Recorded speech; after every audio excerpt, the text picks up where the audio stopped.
the set of his shoulders, the shape of his head, the way he moved. Something reassuring. He picked up his drink and went his way around the tables to join her at the bar. Bernie's fingertips went immediately to her earlobe, twisting the little chunk of zirconium. "Great voice," he said, sliding his drink next to hers onto the bar. Close up, the man revealed himself to be anywhere between 25 and 40. His mouth was thin, his eyes heavy-lidded, and his hair was a jet-black flat top, the likes of which Bernie hadn't seen since the 50s. He was wearing a scuffed black leather jacket, tight black jeans, and a thin grey T-shirt with some kind of wash-faded graphics on it.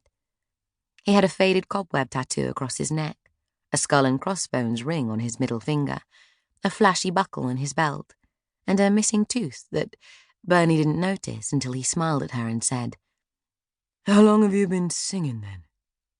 "Longer than you've been alive," she said with a laugh, exhaling and stubbing out her cigarette. Bernie sensed that she should have felt uncomfortable, but she really didn't. There was something about this young lad, something familiar, compelling almost, that made him seem like the sort of person her 15-minute breathers were meant for. "You all right, Bernie?" said Roger, suddenly appearing, owl-like, at her side. "Yeah," she said lightly. "Fine." "Let me buy you another drink," said the man. Bernie looked at her watch. Jerry would be expecting her phone call around now. But then again, knowing Jerry, he was probably so wrapped up in the candelabra he was polishing that he wouldn't have noticed the time.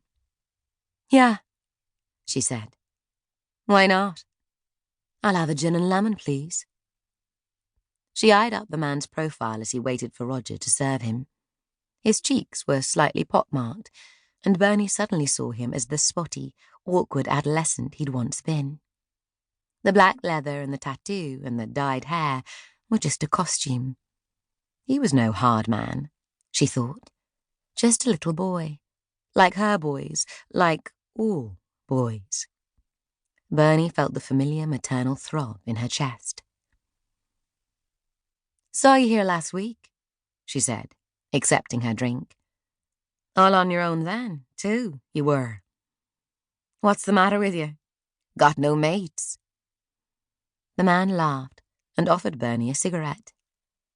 "Nah," he said. "Not round here, anyway." "Just moved to the area?" "Yup." "Where from?" "Round and about." He stopped to light her cigarette, and then looked her straight in the eye. "What about you? You a local?" She nodded, wanting to tell him that she lived just around the corner on Beulah Hill, but stopping herself. "Alone?" She laughed. "Not quite. With Jerry, my husband." "Kids?" "Yeah, 3 boys." She paused. "It's funny. I never really wanted a girl.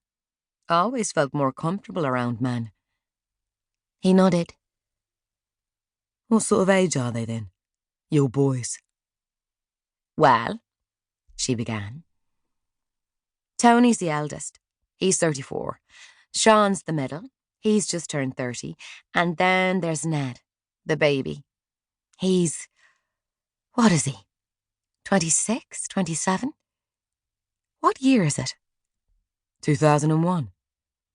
She counted off on her fingers. 27 next month. She smiled with relief. It didn't feel right, not knowing how old your son was. But then it had been a long time since they'd celebrated his birthday together. "Proud of them all?" Bernie thought of her boys, her beautiful boys. Of course she was proud of them. It was all she could do to stop herself exploding all over the place with pride. Tony was a successful businessman, ran his own greeting card company that he'd set up from scratch in a room in his flat when he was 21. He employed 20 people now, and had a lovely house in Annerley. Well, it was more of a flat, really. He hadn't been able to afford a house after the divorce. But it was very nice.